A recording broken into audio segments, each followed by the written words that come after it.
Hey, what's up, Roxstars? It's Wednesday and we're doing top of the blogs today because I have a very busy Memorial Day. Not Memorial Day, it's Labor Day. I have a very busy Labor Day weekend plan. So I'm trying to get all my videos out of the way by Thursday so we can start fresh next Monday. The plan is to have story time. So people have been asking about it, and I think we'll be back on track with the story time videos. I wanted to say a very happy birthday to one of my best friends, Miss Simone. You guys have heard me talk about her quite a few times. Today is her 21st birthday. We're celebrating her 21st birthday a few times over. So yeah, this is my ace boom coon, my Atlanta homie, one I can always depend on here. And yeah, it's her birthday and we gonna turn up this weekend. So that's part of the reason why I'm trying to be done with these videos. Not only that, but I got a couple of other things planned. Labor Day weekend promises to be very, very busy. So yeah, we gonna get this video done today. Yeah, I don't know if y'all can see it, but I didn't had this pimple right here. It wasn't a pimple, it was a blackhead. I've been picking at that bitch so much today. Why is it we don't be satisfied till the motherfucker is extra swollen and red and you done scraped off 4 layers of skin? Then when you pop it, you be like, all right now. This shit done fucked up your whole face. So anyway, this is going to be a little talk about what's at the top of the blogs. So let's get to it.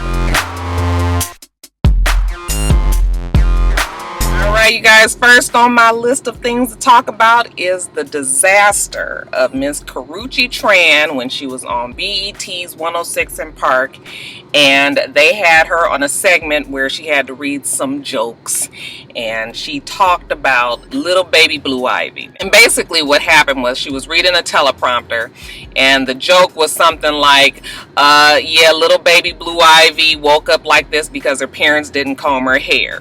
And immediately after she said it, then she apologized and said, oh, I'm sorry, I love little Blue Ivy. Of course, that did not go over well with the Beehive. The Beehive attacked, okay? They ripped this girl apart on Twitter and on Instagram and all of social media. You guys know how we can be, to the point where BET finally had to step in. The president or the CEO, whoever he is, Stephen Hill, gets on Twitter and he apologizes, says it was a bad idea, it was a bad joke, the writers and the producers were responsible for it, and you know, Karrueche was just doing her job. Am I saying her name right? I can't never figure that child's name. Y'all keep on telling me, is Karrueche or is it Karrueche? Pikachu. They apologized for Karrueche and said that it was not her fault. And she was just doing a job that she was hired to do. People have been saying, yeah, you know, I wouldn't have done it. I wouldn't have read the joke knowing that it was in bad taste. You could say what you would or wouldn't have done. Who knows if the girl was just reading, you know, full steam ahead and then realized what she said after the fact. Or maybe she was feeling intimidated. You know, she's on this show. She's new.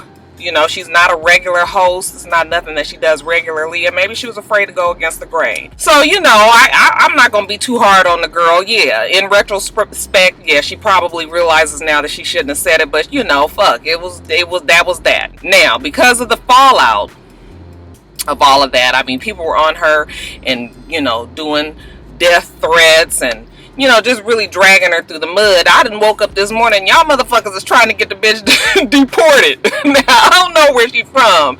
Tran, I'm imagining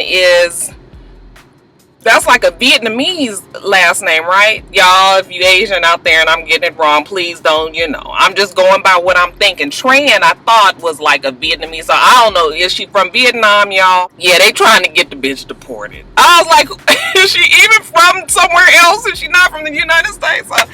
Y'all motherfuckers is sure enough crazy when it comes to just whatever. I'm gonna start calling it the Black Pack. You know, people who just jump on whatever bandwagon that they can. The people that created this damn petition to get her deported is probably the same motherfuckers that started the petition to do Blue Ivy's hair. Okay, everybody just wants something to be fucking upset about. Okay, so y'all was just talking about the baby not too long ago and the fact that their mom and daddy don't comb her hair, but yet and still y'all done got all bent out of shape about this joke that this girl said that really wasn't even from her. So yeah, I'm so tired of the Beehive and the bee stands and, you know, just people on the Black Pack. Y'all who like to just be giving people a hard fucking time for no reason. So Karrueche ain't been having a good week. You know, this ain't really been Karrueche's year. Okay, shit been going wrong for this girl for quite some time, and a lot of it surrounds BET.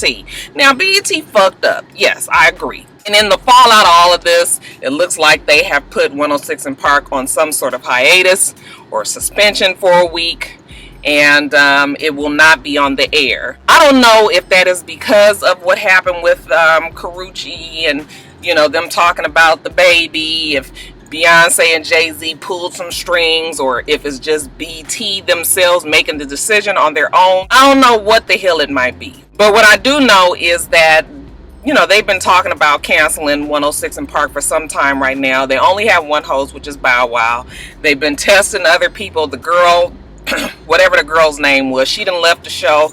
So 106th&Park is on the decline. I mean, who watches that show? I'm sure younger kids still watch it, but for the most part, nobody watch no damn 106th&Park no more. If you want to see a video, you watch it on Vivo or YouTube or whatever. I mean, nobody even really pays attention to a video show anymore. It's too bad, because 106th&Park definitely is a staple and all of that, but 106th&Park probably has run its course already anyway. I think BET has shot themselves in the foot, though, okay, because, you know, you talking about this baby's hair, and if it was just an isolated incident where, you know, people didn't already harp so much on Blue Ivy's hair and the fact that if it is or isn't combed and whether or not people are taking care of her hair or not, if it was just an isolated incident, a little small joke, then it wouldn't have been anything all that serious. But the fact that we've had, since the girl been born, people have been talking about her hair. I'm sure the Carters are sensitive to it, and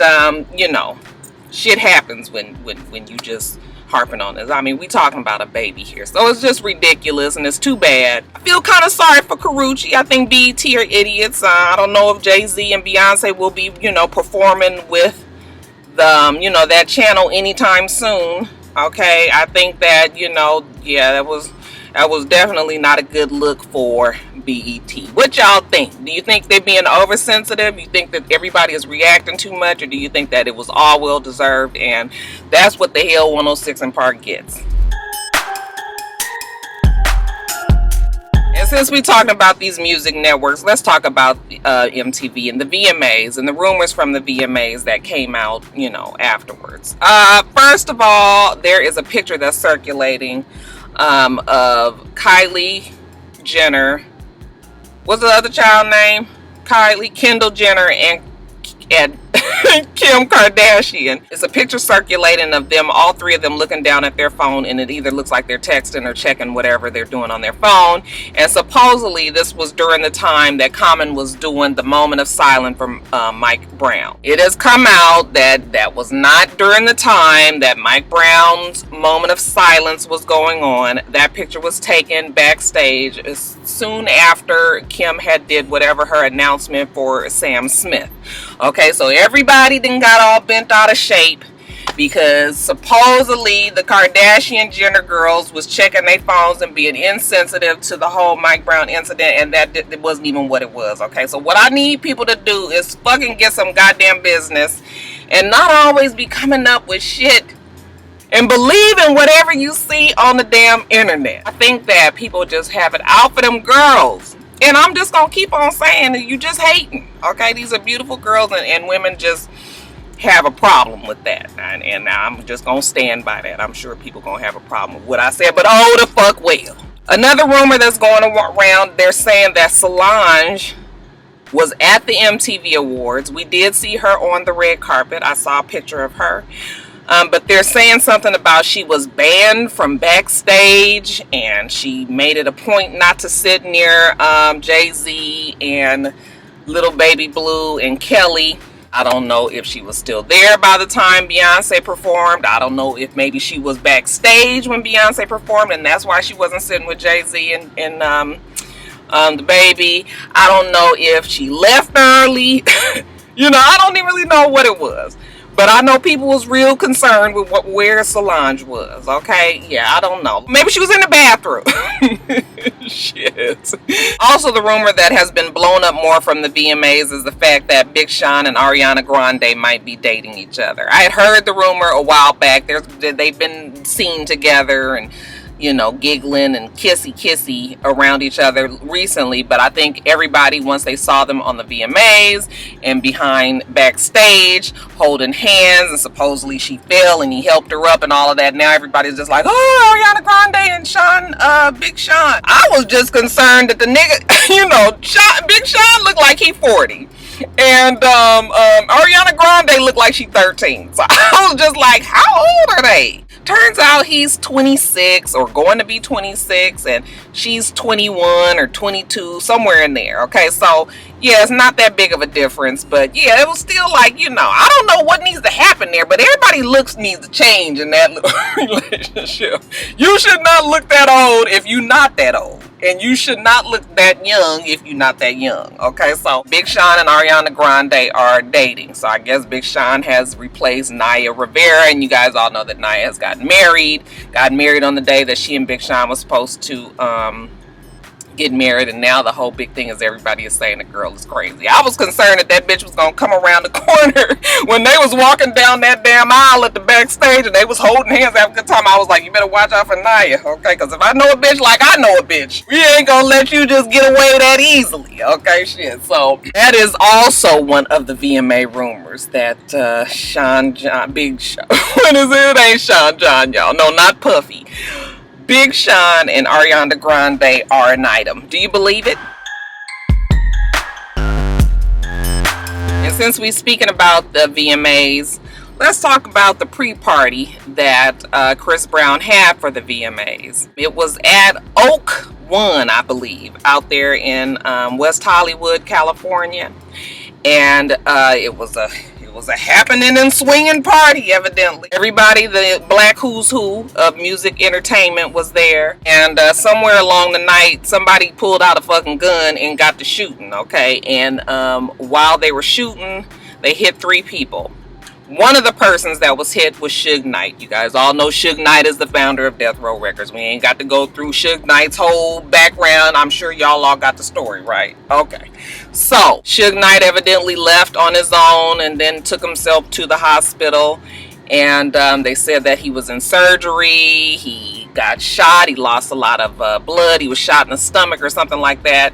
You know, first of all, I'm not really understanding why, you know, niggas today feel like they can't get help from the goddamn ambulance and, you know, they got to drive themselves to the hospital. And that's why the motherfucker probably lost all his damn blood, is because why is you driving your damn self to the hospital? You know? Or why are you in the car with somebody else when there is a fucking paramedic that will be able to help you a little bit better? Okay, so the Negro could have died, I guess. You know, he could have bled out. So, yeah, I'm just, you know, all this street, you know, this street mentality, you know, nigga shit. They say he's going to be fine. He might be out of the hospital right now. I don't even know. But, you know, everybody was all, you know, wondering if the bullets was meant for Chris Brown.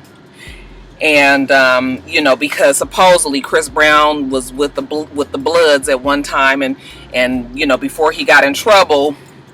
And then when he went to jail, when he came out, he had an epiphany while he was in jail, which usually happens. And he decided that he didn't want to be, you know, in the gang anymore and affiliated with these people anymore. So he's cut them off. So supposedly the story is the Bloods are upset that he has cut them off and now they want to retaliate. Well, my whole thing is, Suge is like a very big blood, okay? And we all know that Suge is a blood, okay? Maybe y'all forgot.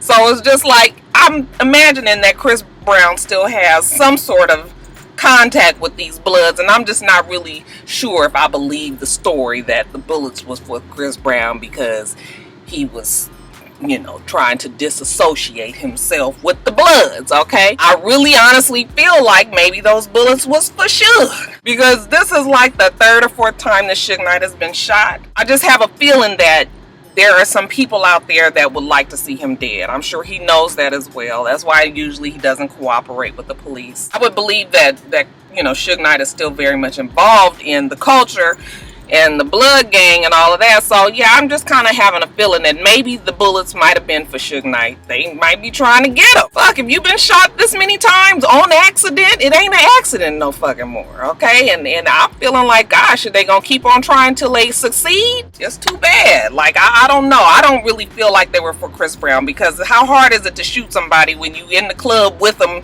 and everybody is around each other? I think the target was exactly who it was intended for. I just think that the bullets didn't do the job. Chris Brown is all upset, and he's mad that they can't just have a party and enjoy themselves without some fuck shit going on. I'm just amazed that in this day and age at a party in Los Angeles that they don't have any metal detectors, especially when you know it's a Suge night there, especially when you know Chris Brown has had the troubles that he's had. Why are you guys having a party again with no metal detectors? I mean, this really is still LA. I don't give a fuck if these people is millionaires. Yeah, that was a trip up on Oak Ones or One Oak or whatever the name of the damn club is. That was they fault. Okay, because if they would have been checking purses and, you know, making sure ain't nobody, you know, smuggling no gun in there, then the shit might have turned out a little differently. So, and then it was funny because I felt like MTV really tried to disassociate themselves with the whole Chris Brown thing, because it was billed as a VMA pre-party, and then after the shit happened, then, you know, MTV and the VMAs was like, oh no, that wasn't none of our shit. Okay, you know, then you didn't really see Chris Brown too much during the awards. I mean, they didn't never put the camera on him. You know, I didn't really even see him on the red carpet. So yeah, I just feel like they was just like, yeah, here we go again. We don't need this shit. Okay, act like you know, Ixnay on is cray. So that's what I think. I think that the bullets was for Suge, and I don't think they were necessarily for Chris Brown. Okay, what do y'all think though? And while we talking about shootings at gatherings, let's talk about this shooting that went down at Wiz Khalifa's concert last Friday. So Wiz Khalifa was in concert somewhere. I'm sorry, I don't have all the details on this story. I read it, but I didn't write everything down. There was a shooting, and evidently a promoter or a producer, somebody that was also involved in the music industry, was shot and killed. The police came in to question everybody, really made sure that nobody could leave at the venue or whatever. And for whatever reason, Young Jeezy and his crew, who were all there, supposedly they were not at the venue when the police was questioning everybody. So I guess this raised some suspicion, and they went on to find Young Jeezy, went onto his tour bus or whatever and searched it, and they found a sawed-off shotgun that they think was related to or in connection to the shooting at the Wiz Khalifa concert. They arrested Young Jeezy because evidently it's his gun, and they held him on $1 million bail. Okay, so that is the story. That's a whole bunch of fucking money. I'm sure, you know, he's gonna be good on the 100,000, but yeah, that's still a very large bail. You know, there's a couple of theories to it. Some people are saying that it's just a publicity stunt. Somebody on my Instagram said that, you know, they did this because his album is coming out. To me, don't really, I mean, do people go this far in the publicity stunts to get their motherfucking ass arrested and put in jail on $1 million bail? Yeah, I don't know about that. You know, we know that Young Jeezy has had some legal issues in the past. All his little run-ins with Gucci Mane, and y'all know what Gucci Mane been through, and supposedly Young Jeezy has had some drama, and you know, the people that he's been connected to and all this. Young Jeezy always seems to come out of it unscathed, and the people around him are the ones that are, you know, arrested and go to jail and all of that. But this time, you know, they're trying to say that Young Jeezy might have some involvement. I'm surely hoping not. Okay, what the fuck happens when you get to be a rich person and is successful in the goddamn industry, and then you running around here shooting motherfuckers at concerts and shit? I mean, what the fuck is, I mean, I'm telling you, it will never make sense to me. Why are you still doing these things? Why are you still hanging around people that are gonna put you in a predicament where you got to be fighting for your fucking freedom at some point? It just makes absolutely no sense. Okay, drop them niggas, please. All this shooting at the fucking concert don't make no damn sense to me. It don't make no sense to me, y'all. Do it make sense to y'all? We gonna follow the story and see what happens, and see if Young Jeezy is brought to any, you know, formal charges on this case, or if it's just a, you know, a quick conclusion that the police have drawn and he's not connected or whatever. But I'll let you guys know. But I'm gonna need Young Jeezy to, you know, get it to fucking together, and I mean quick. Now, before I even start this next one, I'm going to put it out there right real fast that I am sick of K. Michelle, Tamar Braxton, and Little Kim, okay? Because they all in this next story here. So, not really sure what made Tamar throw up a very shady message saying something like, who signed to Adam Factory? Adam Factory evidently is a management company that manages singers, and K. Michelle is one of the people that is signed to that company. I guess she was trying to imply that it was not a good company and nobody of the who's who is signed to it. Well, it turns out that the Adam Factory does have some big names, one being John Legend. Okay, which ironically, I think Tamar opened for him in concert. Supposedly, she was being very shady to K. Michelle, you know, and these two have been going back and forth with each other ever since all of the shit that went on with Memphis. But it's moved on to other stuff now, and it's just really ridiculous. Them two are never going to get along. I don't know why they still seem to speak about each other. I think K. Michelle came back and mentioned something about Tamar's edges. A picture has surfaced of Tamar Braxton with her hair pulled back in some sort of ponytail and her edges missing. And when I tell you that her edges is like this much gone, which, you know, we've all been there. I know we may all not have been there, but I have definitely been there when I've had my weaves. Okay, after a while, it just begins to fuck up my edges. My hair was very thick, and it still is very thick. However, my edges have never been the same ever since I had my kids. And then, of course, I know when I get weaves or braids that my edges eventually are going to get fucked up. So what I usually do is I cut all my hair off, and I get a shortcut, and I get all my hair back real, you know, full and healthy again, and I grow it out and I get another weave and I fuck it up. So it just goes back and forth. Like, that's just how it is for me. Some people keep their edges very strong, and some people can do it. I'm just not one of those people. So I understand what Tamar was going through with them, with the, you know, the fucked up edges. But what I'm trying to say is, bitch, when you ain't got no fucking hair from here to here, then yeah, you can't pull your hair back. That's all it is. Okay, I want to wear my hair up off my face and shit too. Okay, but yeah, the shit ain't really right up there. So what you end up having to do is you need some bangs. And you need to not pull your hair in a ponytail if the motherfucker is going to start way back here. Okay? You know, people was teasing Tamar, and, you know, everybody got a good kiki about it. And she came back and said after she had the baby, you know, that her hair ain't been right. I don't even really care.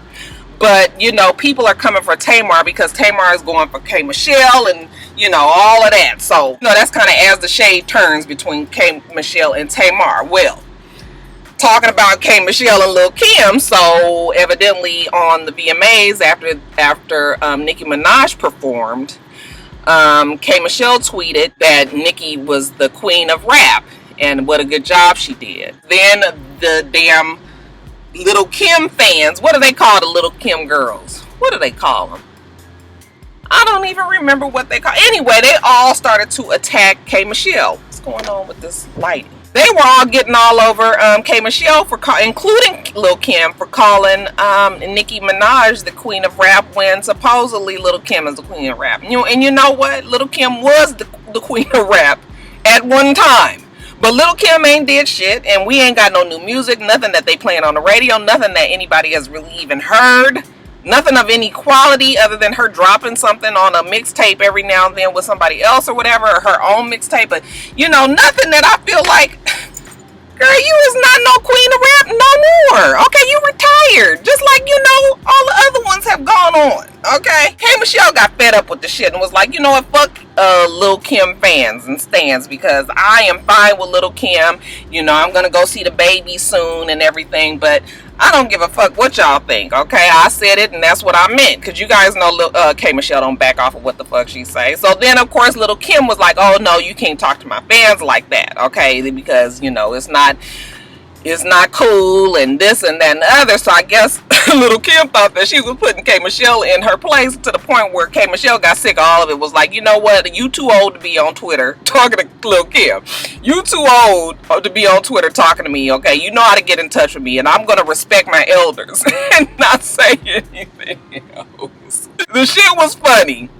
And I think that she was pushed to that point. And I think that you know, she was kind of, I kind of felt the same way. Well, like eventually I would have been like, you know what, fuck everybody, okay? Because you ain't gonna tell me how I want to feel about something, okay? And you're not gonna bully me just because you've been in the music industry for so long and make me change my mind or apologize for whatever. So, you know, she was just like, fuck you, basically. I'm tired of Lil' Kim.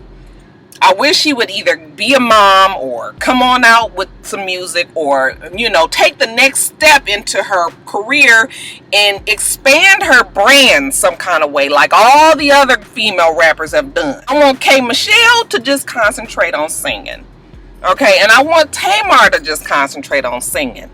Okay, if they spend so much time on the social media going back and forth with these people, with these stands, with these fans, Tamartians, the rebels, the this and that, you know what? It's just too much. It is too much. Y'all tell me what y'all thought about all of that. Did you feel like K. Michelle shouldn't have went off on Lil' Kim's people? I didn't have a problem with it, although I'm, like I said, I'm tired of all of them. Everybody's all bent out of shape about this rapper called Young Thug calling Rich Homie Quan his hubby. Everybody was just like, what the fuck is that? Is that like the new thing? You know how women like to say, this is my wifey, talking about another woman?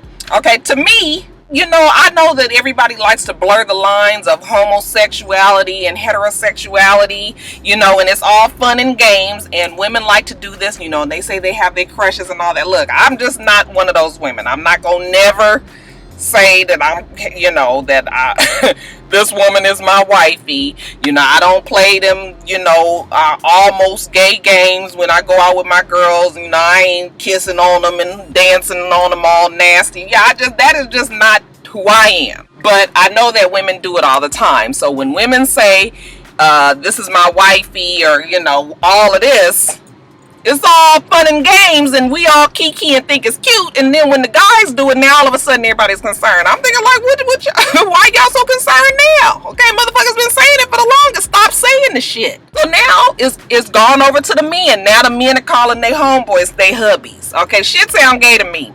Okay, and I ain't got no problem with you being gay. If that's what you're gonna be, then that's what you're gonna be. Okay, but don't be getting all bent out of shape when people say it and you don't really understand what they might be and this and that and the other, you know. Yeah, that shit, just all of it sounds gay to me. Why is one woman calling another woman wifey? You can't say that's my homegirl, that's my girlfriend, that's my bestie. What the fuck is this wifey shit? So now it's hubby. So I didn't think it was no big deal. Shit, okay. You know, Rich Homie Quan, that nigga, you know, for whatever reason, everybody seemed to like him. I can't even understand what the fuck he's singing when he in the song. It's a lot of shit just to live this in my lifestyle. Oh yeah, can't stop up the bomb, tip top my lifestyle. Lifestyle, can't stop up the can't come on the candy. I'm on top, mountain clouds just to begin.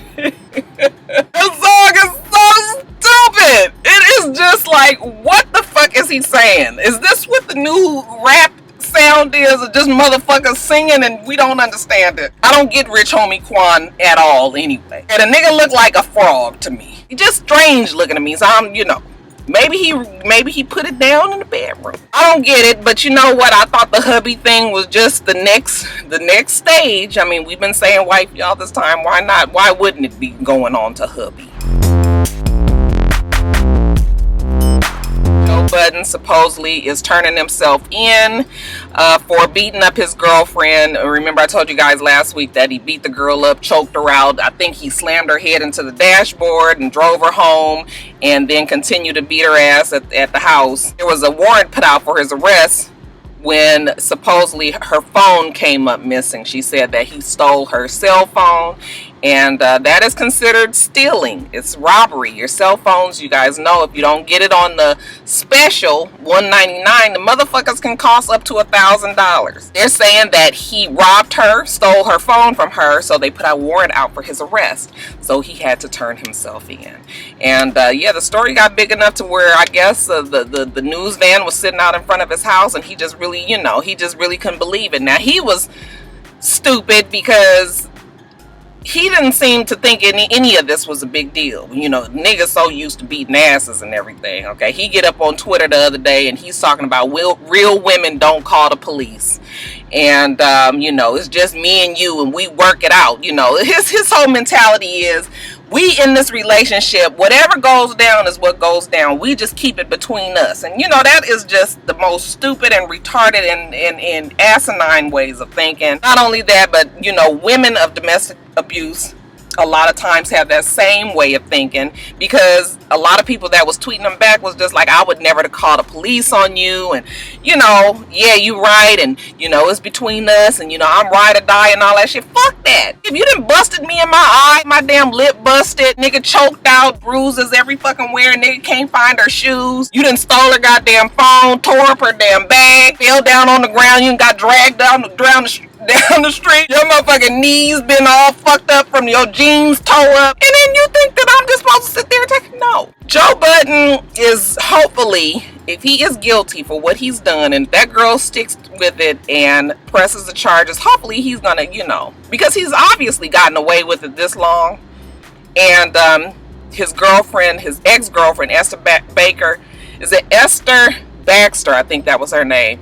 You know, he beat her up and kicked her in the stomach while she was pregnant, and she lost her baby. Nothing ever happened to him after that, because I don't think that she ever pressed any charges. She let the story out after the fact. But yeah, so you know, I mean, I had liked Joe Budden on the show, but you know, you can't be running around here beating bitches' asses and everything and don't nothing happen. If he's guilty, hopefully he'll be brought, he'll be brought to the charges and have to pay for what he's done. That's the update on Mr. Joe Budden.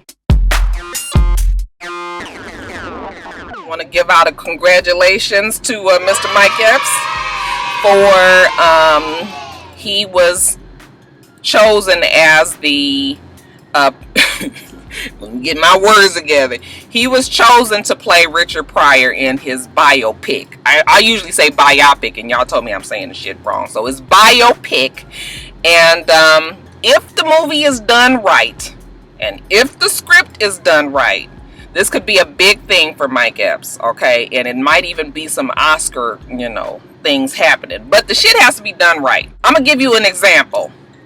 Ray Charles's movie, Ray, Jamie Foxx did a wonderful job in that role. However, the script was really, really good, okay? And even though it bounced back and forth between the past and the present, you know, you were able to get a really clear idea of Ray Charles's life and the shit that he had been through and his trials and how he's overcome them and all of that. Okay, I saw the James Brown movie, Get On Up, and while the movie was entertaining, I did not think it was all that good. It could have been so much better, okay?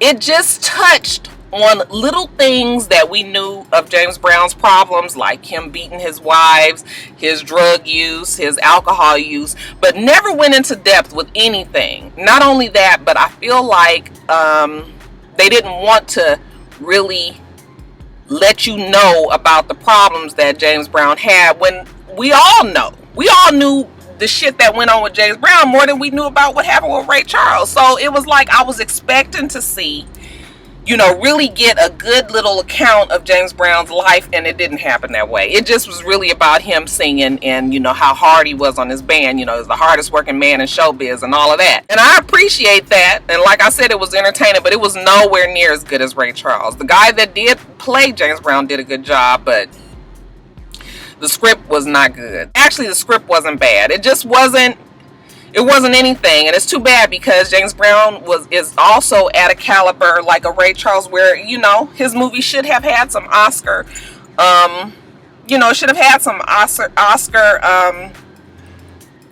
attention. Not with that. So I am really hoping that the Richard Pryor movie does follows more on the lines of the Ray and not of the Get On Up James Brown movie. Y'all understand what I'm saying? Did you guys see Get On Up? Do you understand what I'm saying? Like, I wouldn't pay to see that again. I was cool with seeing it that one time, saw it on the matinee for like $6 or something. I might have been upset if I paid full price for that. And that's why you don't hear about it no more. Ain't nobody talking about that James Brown movie again, because it was not nothing like it should have been. So we'll see what happens with Richard Pryor. Hopefully it'll go well. I think Mike Epps is a good actor. Okay, so I think that he can do right by this role. Because I don't even really know. I know that the Marlon Wayans boy was also trying to get the role, and there was who else? I had heard a few people's names, a few comedians who were really trying to get the role. I think Mike Epps is a good choice because I think that he's probably the best actor out of those people that I knew was also trying to go for the role. But anyway, y'all tell me what you think. Alright, you guys, so that's it. We do this every week. So make sure you rate, comment, and subscribe, and make sure you come back.